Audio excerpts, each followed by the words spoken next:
Tout savoir sur la prononciation allemande, les bases à connaître, voilà le sujet de cette vidéo. Bonjour et bienvenue si vous me découvrez, je m'appelle Jeanne et sur cette chaîne Apprendre naturellement, j'aide les francophones à apprendre l'allemand de manière naturelle, ludique et décomplexée. Oui, on peut apprendre l'allemand en s'amusant et dans cette vidéo, on va parler de prononciation allemande et je vais te présenter toutes les bases, tout ce qu'il faut connaître pour bien pouvoir prononcer l'allemand. C'est quelque chose qui est souvent difficile. D'ailleurs, vous aimez toujours mon t-shirt, j'ai toujours plein de remarques sur ce t-shirt. Je sais dire Streichhölzchen. C'est moi qui l'ai fait imprimer, donc n'allez pas le chercher dans les magasins. Mais voilà, c'est souvent cette prononciation qui pose problème et donc je vais essayer de vous donner des clés dans cette vidéo pour bien la maîtriser. D'ailleurs, à ce sujet, juste avant de démarrer, et toujours sur la prononciation, je viens de mettre à jour ma fiche pratique sur la prononciation allemande où je te donne encore plus de clés que ce que je vais faire déjà dans cette vidéo avec des exemples concrets pour t'entraîner à maîtriser cette prononciation allemande. Cette fiche est offerte à l'intérieur de ce kit de démarrage que vous pouvez télécharger dans la description de cette vidéo. Vous avez un lien pour télécharger mon guide complet pour démarrer en allemand et dans ce guide est inclus ma toute nouvelle mise à jour de la fiche de prononciation que vous avez déjà été très nombreux à apprécier et donc vous y retrouverez plein d'exemples concrets pour bien comprendre la prononciation de l'allemand. Donc si là vous venez de démarrer la vidéo et en fait vous n'avez pas le temps de la regarder, téléchargez au moins le kit de démarrage, comme ça vous avez la fiche pratique, vous pourrez le relire tranquillement chez vous. Mais si vous avez le temps, et ben c'est parti, on va aussi voir les bases en vidéo, c'est complémentaire évidemment à la fiche qui est offerte. Alors, quand on se pose des questions sur la prononciation allemande, la première chose que les gens font généralement, c'est d'aller chercher l'alphabet, d'essayer de comprendre comment marche l'alphabet allemand. Et c'est assez intéressant, ça fait maintenant plusieurs années, ça fait 8 ans que cette chaîne existe, et il y a de manière constante au mois de septembre un pic de recherche sur ma chaîne à propos de l'alphabet allemand. Je pense que c'est tous les écoliers qui démarrent l'allemand qui disent « c'est quoi l'alphabet allemand ?» En tout cas, c'est quelque chose que vous recherchez très souvent. Moi, je trouve que ça n'a pas forcément de sens de connaître l'alphabet par cœur. Oui, je peux vous apprendre A, B, C, D, E, F, G, H, I, J, K, L, M, N, O, P, Q, R, S, T ou V, V, X, Y, Z. Mais franchement, dans la vraie vie, ça sert à quoi de savoir réciter l'alphabet allemand ? D'ailleurs, vous avez peut-être remarqué, là je vais aller très vite, mais il y a la plupart des lettres qui, en fait, c'est comme en français, c'est pas non plus comme le russe ou le chinois ou quoi, qui ont des alphabets complètement différents. Mais moi, ce que je trouve qui est intéressant, c'est déjà de voir les particularités. En allemand, il y a quand même quelque chose d'assez particulier dans l'alphabet, c'est les umlaut, donc c'est en fait le tréma. Et en allemand, on a 3 lettres, 3 voyelles qui peuvent prendre un tréma, un umlaut, c'est le A, qui devient du coup E, le O qui devient E, et le U qui en fait sans le tréma se dit OU en allemand et qui devient U quand il a un tréma. Donc ça, c'est vrai que c'est une particularité, c'est important de savoir qu'en allemand, il y a 3 voyelles qui peuvent prendre un tréma. Attention, parfois, eh bien, le tréma est remplacé par un E. Soit parce qu'on n'a pas la possibilité d'avoir sur notre clavier d'ordinateur un tréma, bon aujourd'hui ça se fait quand même sans problème, mais ou soit pour d'autres raisons historiques, mais des fois vous allez trouver à la place de A avec le umlaut, vous allez trouver AE ou OE. Vous connaissez Goethe évidemment, et ben Goethe s'écrit OE et ça se prononce E. Voilà, ben ça vient du umlaut en fait, qui s'écrit ici OE. Donc ça c'est important à connaître. Ensuite il y a quelque chose que vous savez certainement, dans l'alphabet allemand, il y a une lettre qui n'existe pas dans l'alphabet français, c'est le SZ.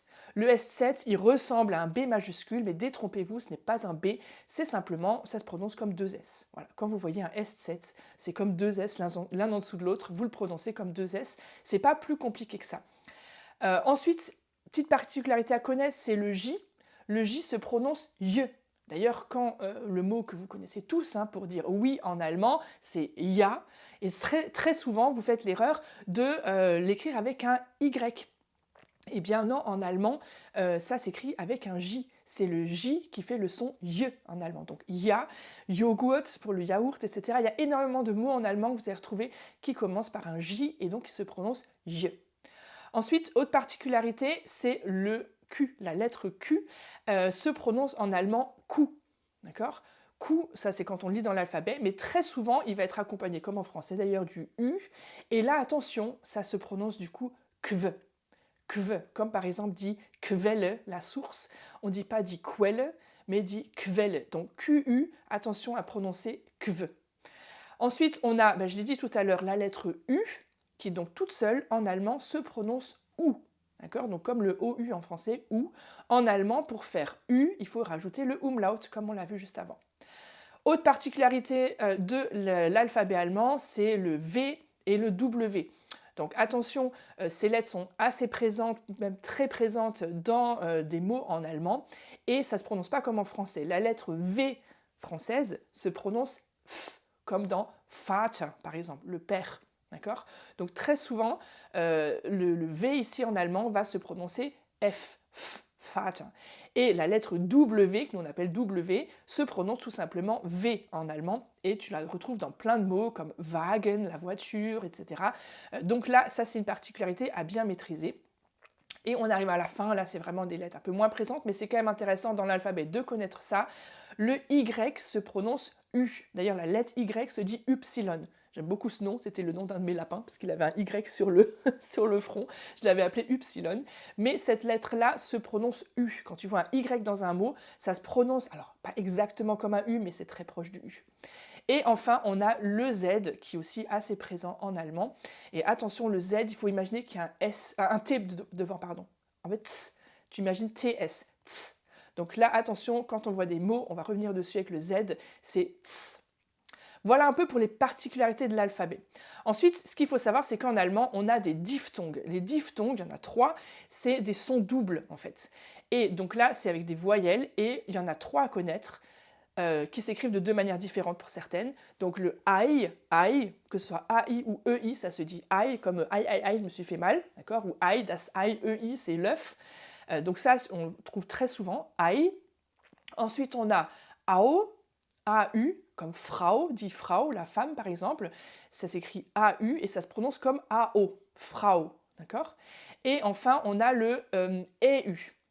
Donc EU ou EU, EU, enfin voilà, ça se prononce OI. On l'a dans oil, par exemple, dit oil avec EU, si je le lis à la française, et ou, si je le lis à l'allemande, dit oil, c'est la chouette, voilà, bon, c'est pas non plus... mais voilà, on le retrouve quand même assez souvent, ce oi, donc ça, c'est vraiment les 3 diphtongues à connaître, c'est important. Par contre, il n'y a pas toutes ces nasales qu'on a, tu sais, en français, le en, le un, le on, etc. D'ailleurs, pour les Allemands, c'est un casse-tête d'arriver à bien les prononcer. En allemand, il n'y a pas ça. Donc quand vous dites par exemple l'Allemagne, Deutschland, on a le oi ici, qu'on voit ici, le EU, oi, ok. Mais land, A-N-D, ça se prononce and, A-N-D. Et pas and, pas Deutschland, mais Deutschland. Voilà, ça c'est les diphtongues, c'est important à connaître.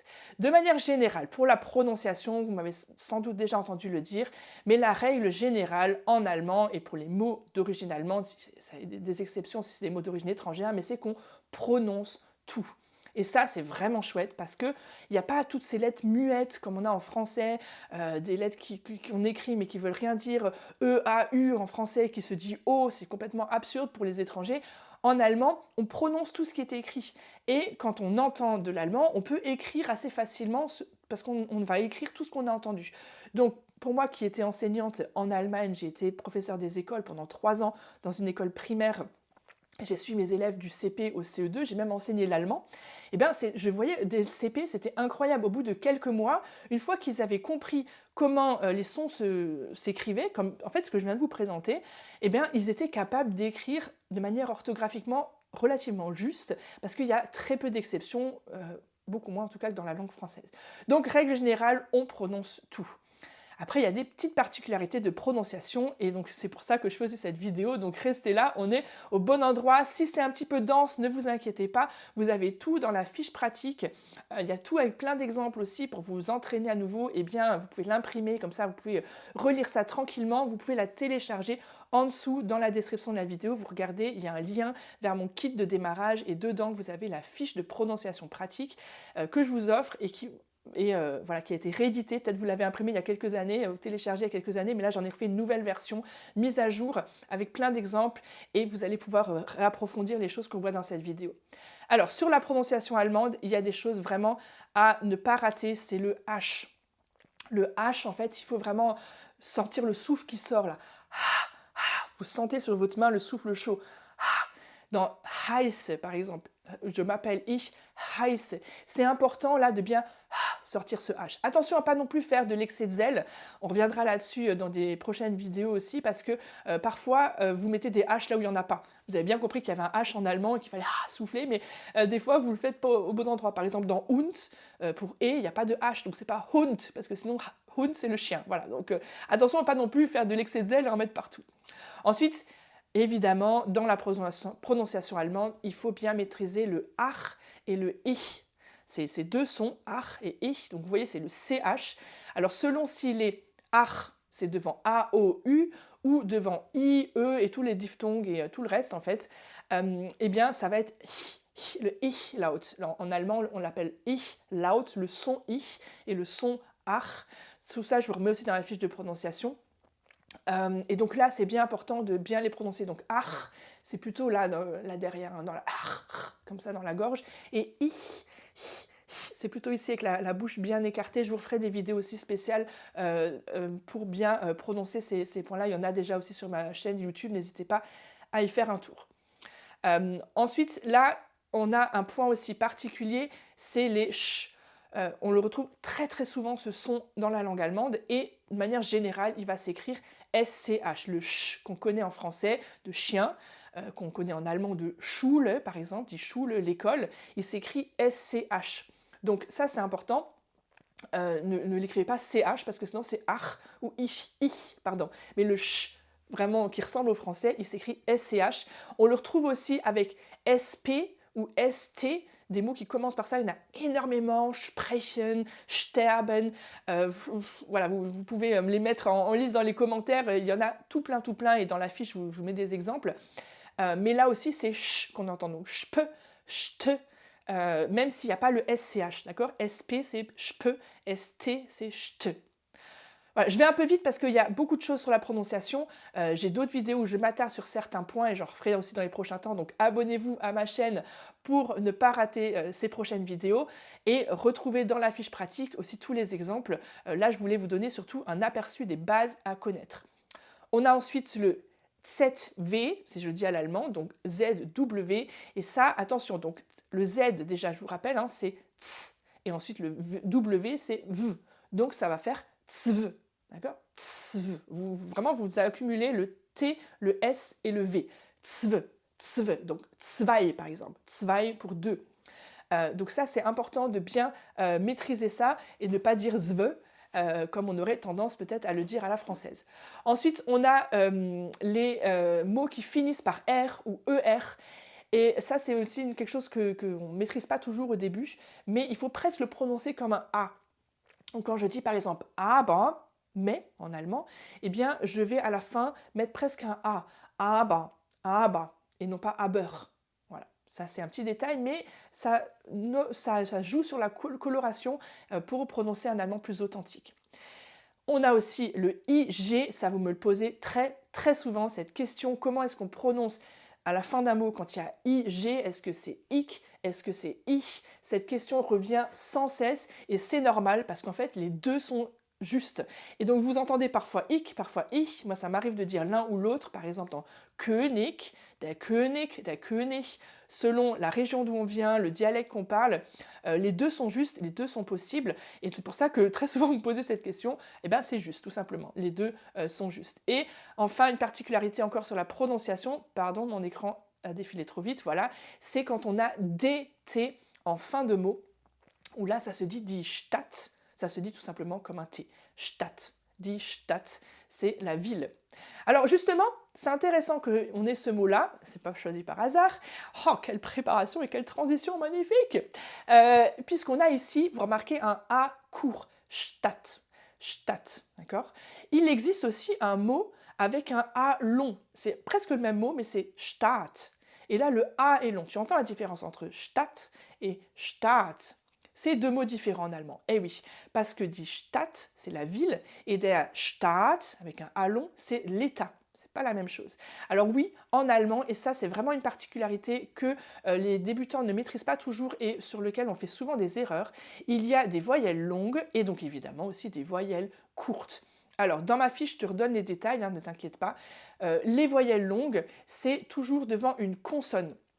Quand il y a une consonne seule, Ofen par exemple, Der Ofen, c'est le four. Et donc, une consonne, voyelle longue. Ofen. D'accord? On verra qu'il y a aussi une voyelle courte, il y a aussi un mot qui se dit offen, avec un O court. Mais les voyelles longues, c'est aussi devant, quand il y a une voyelle qui est devant un H. Par exemple, das Gefühl.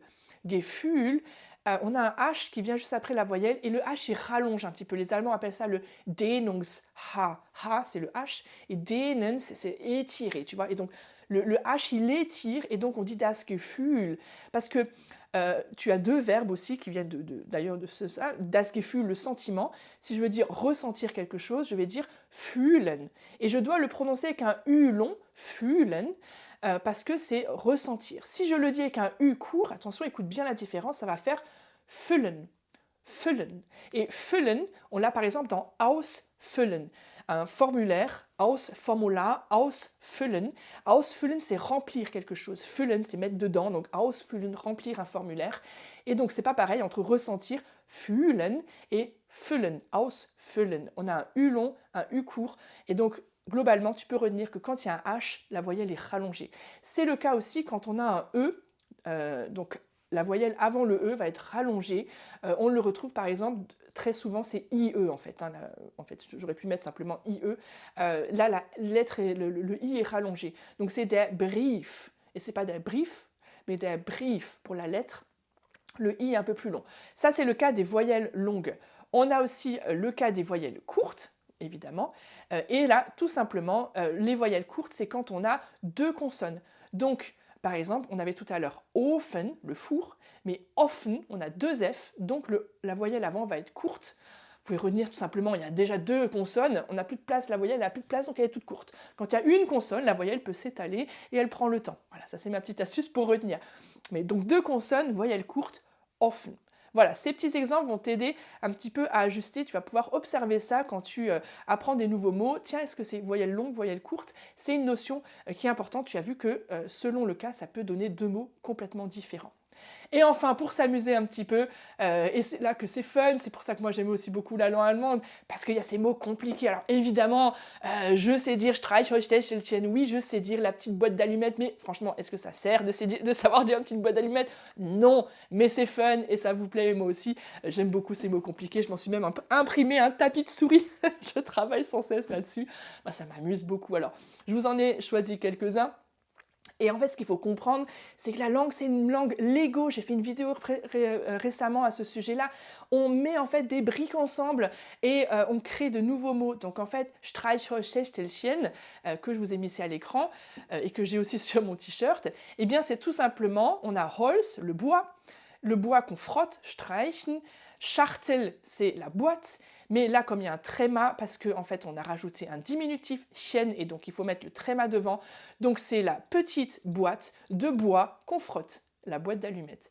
Donc c'est très logique. Hein. Il y a un autre mot que j'ai aussi sur un autre pull que je porte souvent, c'est Eichhörnchen, Schwänzchen. Donc on a de nouveau un diminutif, chen, de Schwanz, de la queue, donc Schwänzchen, on a le tréma qui s'est rajouté, la petite queue. Chen, c'est de nouveau un diminutif de Horn, qui est la corne, ou le corps aussi. Et donc il a pris un umlaut, puisqu'on a un diminutif, Chen, Hörn, Chen. Et Eich, ça vient de Eiche, le chêne. Donc si je reprends de la fin, c'est la petite queue de la petite corne du chêne. La petite corne du chêne, c'est le Eichhörnchen, c'est l'écureuil, donc c'est la petite queue de l'écureuil. Voilà, c'est très logique. Et puis on a aussi 50, alors ça j'aurais pu mettre aussi encore en orange, puisque 50 c'est 50, et 5, 105 en fait. Donc il faut le prendre comme ça. 500, c'est 500. Et 55, c'est 5 et 50. Voilà, l'allemand, les nombres se lisent un petit peu différemment. Je ne vais pas parler de ça maintenant, mais ici, c'est simplement 555. 555. Mais quand on décompose, c'est quand même beaucoup plus logique et beaucoup plus facile. Ensuite, on a aussi, alors celui-là est pas mal, alors Fußbodenschleifmaschinenverleih. Ah, vous allez pouvoir vous entraîner avec celui-là. Verleih, c'est la location, le fait de prêter. Machine, bon évidemment, Schleif c'est ce qui frotte en fait, c'est le nettoyage, Boden du sol et Fuß le pied. Donc c'est la location de machines pour frotter les sols sur lesquels on marche à pied. Voilà, donc en gros pour nettoyer les parquets quoi. les parquets, les moquettes, etc. Et puis un qui a été rendu très célèbre par une chanson de Bodo Wartke, Es war einmal ein klein Städtchen, da lebte ein Mädchen namens Barbara. Non, vous connaissez pas forcément le début, mais vous connaissez Tja, dieser Kuchen war geradezu bombastisch und die Nachfrage danach erstarkte drastisch. Barbara eröffnete noch im selben Jahr eine Bar und nannte sie Barbaras Rhabarberbar. In der Stadt da lebten auch ein paar Barbaren, die hatten von Barbaras Rhabarberbar erfahren, da sie fortan jeden Tag bei Bar waren, nannte man sie bald die Barbarbarbaren. Ouais, je l'ai encore, hein, ça fait 2 ans que ce tube a complètement buzzé sur TikTok et c'est l'histoire d'une femme qui s'appelle Barbara qui ouvre un bar pour vendre des gâteaux à la rhubarbe et il y a des barbares qui viennent manger son gâteau à la rhubarbe dans le bar de Barbara. Évidemment, ça fait une histoire très très fun en allemand. C'est Bodo Wartke et Martin Fischer qui ont composé ça. C'est un son que j'aime beaucoup Bodo Wartke depuis très très longtemps. Toutes ces chansons, pardon. Et donc là, on a les barbares du bar de Barbara qui vendent la rhubarbe. Voilà. Bon, ça, c'est un mot plutôt fun. Évidemment, c'est pas des mots qu'on utilise au quotidien, donc c'est pas si grave si vous maîtrisez pas ces mots. Là, c'est plus pour s'amuser. D'ailleurs, si vous aimez vous amuser avec la langue, j'ai créé un challenge de prononciation où là, pendant 21 jours, je vous accompagne. On détaille jour par jour des particularités des sons de la langue allemande. Si vous avez aimé ce que je vous ai présenté dans cette vidéo, si vous voulez aller plus loin ou prendre un peu plus le temps, parce que oui, je reconnais, ça allait un peu vite, elle dure déjà plus de 20 minutes ma vidéo et je voulais vous donner vraiment un aperçu global des bases de la prononciation allemande. Mais si vous voulez approfondir ça, déjà première chose, vous téléchargez mon kit de démarrage et vous regardez en dessous, je vous mets aussi le lien vers mon challenge de prononciation. Là, vous allez découvrir vraiment chaque jour. On va prendre en détail un des points de cette vidéo avec plein d'exemples concrets, avec des défis aussi de prononciation. C'est fun, c'est ludique et en 21 jours, vraiment, vous allez améliorer votre prononciation. Il y a beaucoup de personnes déjà qui ont suivi ce programme et qui l'ont apprécié, qui ont pu améliorer leur prononciation. Vous verrez tous les témoignages aussi sur la page. Donc n'hésitez pas à y faire un tour et je vous mets au défi d'arriver d'ici 21 jours à prononcer ces mots avec moi. Vous y arriverez parce que vous aurez toutes les clés grâce au challenge de prononciation. Mais surtout, ne repartez pas sans avoir téléchargé vos kits de démarrage. Là, vous retrouverez la fiche complète pour revoir tranquillement les points de cette vidéo. Je sais que c'était dense, mais c'est important aussi d'avoir un peu un aperçu et de pouvoir progresser ensuite pas à pas. Et je suis là pour vous accompagner. Voilà, merci de m'avoir écouté jusque maintenant. À très vite pour la prochaine vidéo. N'oubliez pas de vous abonner à mon compte, de liker la vidéo, de la partager à tous ceux qui pourraient vouloir apprendre l'allemand avec nous. Et moi, je vous dis à très bientôt dans une prochaine vidéo. Tchuss!